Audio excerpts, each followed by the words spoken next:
This is one of the most misunderstood elements of real estate. Today we're gonna debunk the great price per square foot myth. Look, the price per square foot is used for metrics for buyers and sellers on what they evaluate pricing in real estate. It doesn't matter if you're a buyer or seller. I get asked this question all the time. So today, we're gonna debunk this myth, and I'm gonna tell you why this is such a flawed metric to consider in pricing.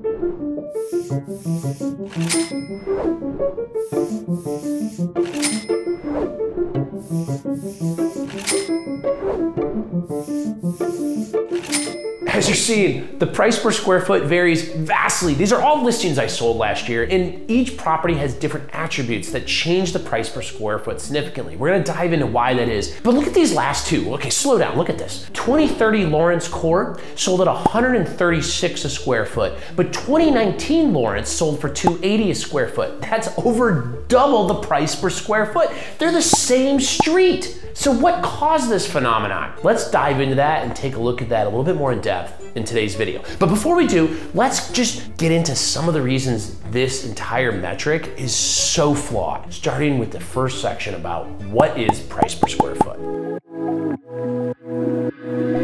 Price per square foot in real estate is calculated by dividing the sales price of a property by the total square footage, or some form of square footage metric. We're gonna get to that in a minute. One of the reasons that we love this metric so much is that it's easy to compute, but it's helpful for a number of reasons in the real estate industry, including for comparing properties or for doing quick budgeting of properties. Say you're looking to do a remodel or a new build and you just want a quick, rough, shoot from the hip quote on what is it gonna cost, and you use a cost per square foot. But it's more widely used for assessments in the county, which is what they use for things like taxes. But get this, even the county doesn't use them anymore because it's not a very good metric for calculating tax assessments. That's one of the reasons we're gonna get into why price per square foot is such a terrible metric. Look, I know it's easy, but it's not accurate. Some of the limitations of price per square foot are as follows.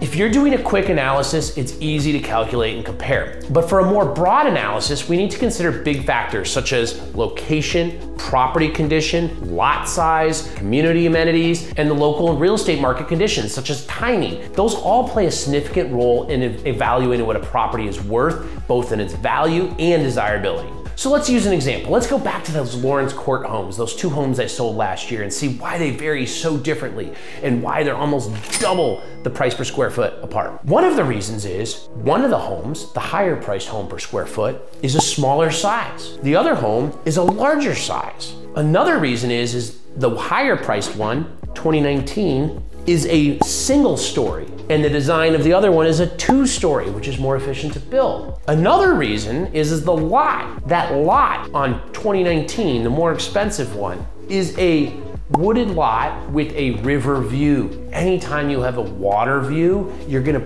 get a premium price for that lot, and that will drive up the price per square foot. Another reason is condition. Look, both these two homes were whole house remodels. One was more of a lipstick remodel. The other was gut to the entire studs, replace every mechanical, plumbing, and lighting, and electrical in the entire home, and rebuild it almost as if it's new. That has a whole other cost analysis to it. So they aren't quite apples to apples, even though they're on the same street. So let's transition from there back to what the impact of overemphasis on price per square foot as a metric can be on evaluating price. Price per square foot simply does not provide a complete picture of a property's value or its desirability. Here's some potential pitfalls that you should consider. One, it neglects other very important value factors, such as it doesn't account for that location, the condition, the architectural style, the lot, or the neighborhood amenities. These are all qualitative aspects that can influence the property's appeal and market value, as we just discussed with the two Lawrence properties.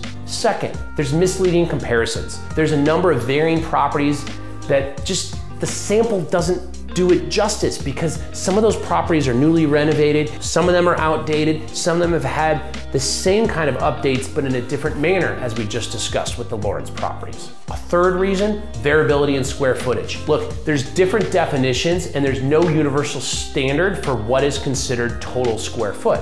For instance, we had a single story and a 2-story. Should we just be looking at the square footage of the main level? How do you evaluate the square footage on the upper level? And more importantly, lower level in the basement, which is much less expensive and more efficient and cheaper to build out when you're building a home. Does the square footage include the basement? Does it include the garage? Does it include the outdoor living spaces? All these considerations can change the value propositions into a home. Yeah, I'm Dan Furmeister. I'm the owner of Furmeister Appraisal in Iowa City.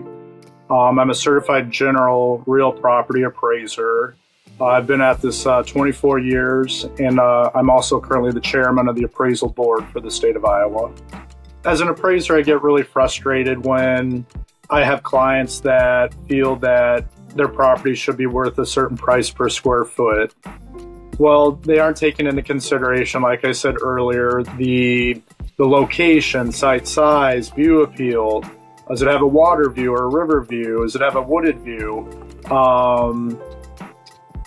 Is there a fully finished basement or not? That's really going to skew the price per square foot. So it becomes very irrelevant, in my opinion. So my general opinion on price per square foot as a residential real property appraiser, we do not necessarily rely heavily on the price per square foot of a residential property.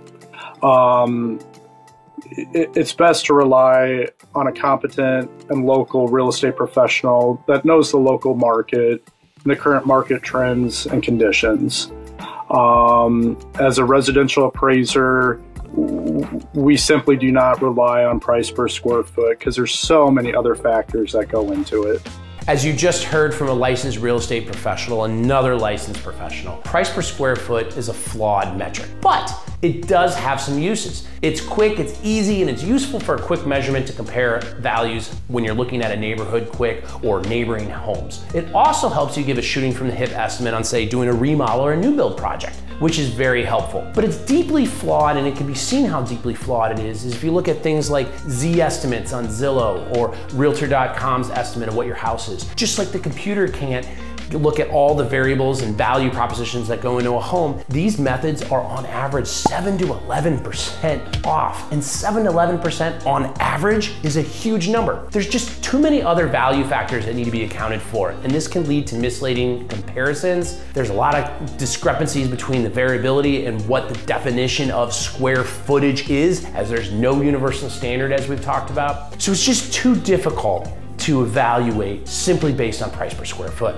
The best way to get a price evaluation is to consult an expert. From a licensed real estate agent to a licensed appraiser, these are great options for you to get a more detailed analysis of the price. An expert will not rely on any single piece of information or evaluation method to make that price opinion. And that's the key word there, price opinion. They're gonna use multiple and a variety of methods to come up with that opinion, because that is all it is, an opinion. Relying solely on the price per square foot is just misleading. I use 6 different price methods to give my valuation, my opinion on prices. I hope you found this helpful, because I hope this will make you reconsider using price per square foot as the metric you use to either price a home or what offer you're gonna do to write on a home, because it's just deeply flawed and we really need to debunk this myth. Hey, look, I hope you enjoyed watching this video. I make videos on real estate trends, on luxury homes in Iowa City real estate market, and just all things happening real estate here locally. And there's some exciting things happening. If you like this video, subscribe down below and check back for more. Thanks for watching.